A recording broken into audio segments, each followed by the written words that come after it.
All right, we've got a couple guys sick that won't practice today. The D-line room.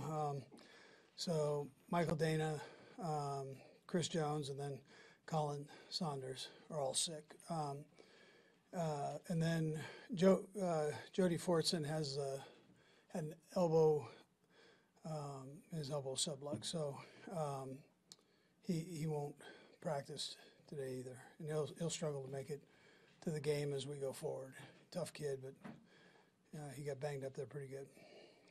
Other than that, everybody will be out there and rolling. We look forward to the challenge of playing Seattle. You know, they're right in the middle of the playoff hunt, and you know, so we know they're going to come in here ready to roll, and likewise, our group is, you know, we got a quarter of the season left here that we've got to take care of business on. So should be a heck of a football game. They're well coached, and they've got good players. So, but we welcome them in to Arrowhead. I know everybody will be there in red and ready to go. So on Christmas Eve, no better place to be. So look forward to the challenge. Time's yours. Andy, you anticipate McCole Hardman getting activated this week? Yeah, McCole. There's a good chance. Yeah, he'll practice. You know, he'll practice with the guys today and see if we can't get him in there a little bit. Andy, with the AFC West sewn up, that's, you know, sort of one of your first checkpoints. How much do you tangibly talk about the pursuit of the #1 seed? Is it just understood? How do you go about that? Yeah, the guys know. I mean, they've been through this, and so they understand it. And you know, the only thing I have to say is just what I told you guys. I mean, it wasn't any different than I told the players. Is that we have a quarter of the season left, and very important games. So we got to take care of our business, and that's where our focus has got to be. Coach, Clyde Edwards-Helaire, he's eligible to be designated return to practice this week. Where do you see him in his progress, and how close is he to? He's getting close. He's not quite there yet, but he is getting close. But he's working his tail off. But we'll see. He won't be out there this week. Considering the Jody news, we haven't talked about Blake Bell in a long time. Is there an idea that he might be available at some point? Yeah, there's a chance that happens. Yes. Yeah. Hey, Andy, this week Patrick had a historic performance for completion percentage. I just wondered what you thought, reevaluating what you saw from him. Yeah, no, I thought he had a tremendous game.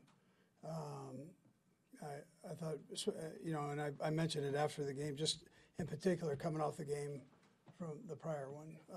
It's a great example for our football team of how you go back and you fix an issue if you had an issue there. So, and do it the right way, and that's what he did. He dug in and really came out and had a great game. Coach, a lot of people may have thought that Seattle was going to take a step back after trading Russell Wilson this offseason. What have you seen on film? I know with the short time you've been able to see that Pete Carroll's done with, you know, Geno Smith playing as well as he has with the receivers and, of course, Kenneth Walker at running back. Yeah, sure. So I've always been a Geno fan. I like his game. I like the kid. We brought him in here, smart kid, and you know, he's had this career that's been up and down, but he's in a good place now, and I know Pete is using him, and he's doing very well. So, and the runner he's a heck of a player now. So the young runner that they've got, you know, you got to make sure you wrap him up. He brings a load with him too. So, good player. You guys had a couple of missed kicks again on Sunday. And they've gone back and looked through those. Is there a thread you can put on the mechanics of anything that's happening between everyone? Yeah, I mean, I know what's been said out there. I mean, you know, but we look at everything, and so I'm not going to get into it. But I mean, you know, there's nothing that gets by us. We look at everything, and we got to get through this. And you know, they all take responsibility between the three of them, and but. We'll get it worked out. It is a very complicated thing. I mean, people just take it for granted, right? Sure. That you just snap it and do it. there's kind of a science to it, right? I guess we'll probably ask Dave a little bit more about it, but as you watch this go through, they've been together for a little while now. Is it surprising that something like this is happening with a group that's been together? No, listen, you see that. A little bit like a batter, I mentioned it before. Just, you know, you get into a little bit of a funk, and that ball looks small, and all of a sudden you work through that, and it looks big again, and you start hitting it better. So, and that's where we're at. We're working through it. Still have a ton of trust in the process there. We just have to work through it. You know. In the days following the game, how has Kadarius responded, and is there a sense that you can increase a little bit more this week? Yeah, I loved his energy on the sideline. He, he got a total of 10 plays with the special teams involved, which is good, and he feels good. And so, we just take it gradually.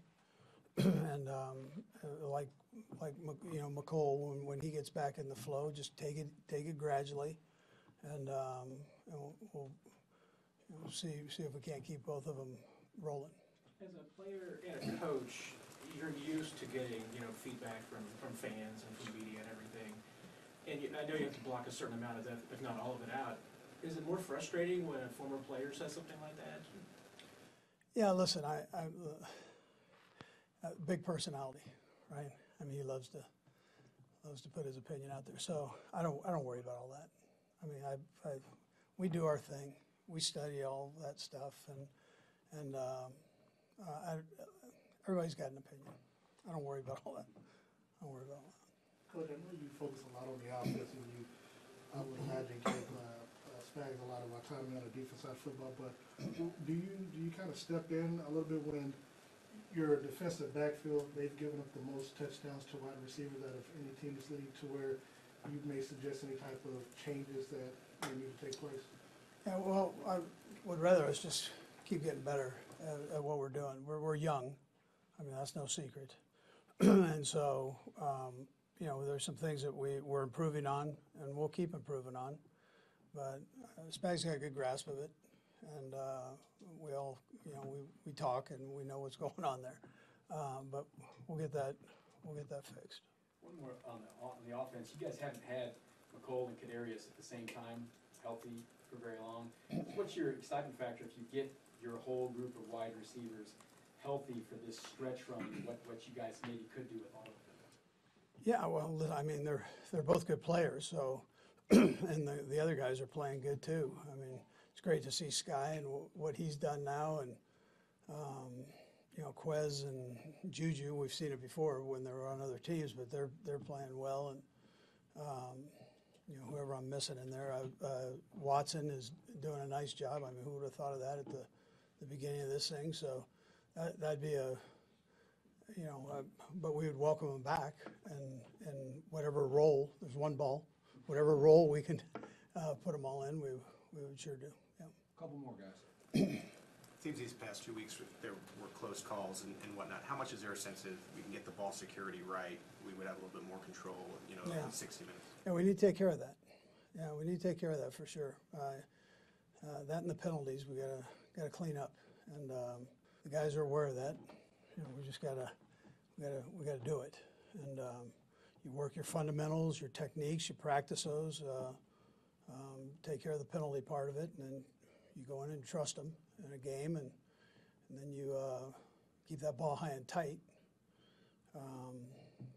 when you're carrying it, if that's a problem. And then Pat, we talked about the interception part. He worked hard on that last week, making sure his eyes were right and so on, and did a great job with that. So, and that's where I say he was a great example for our team in both areas, the penalties and of how you take care of business.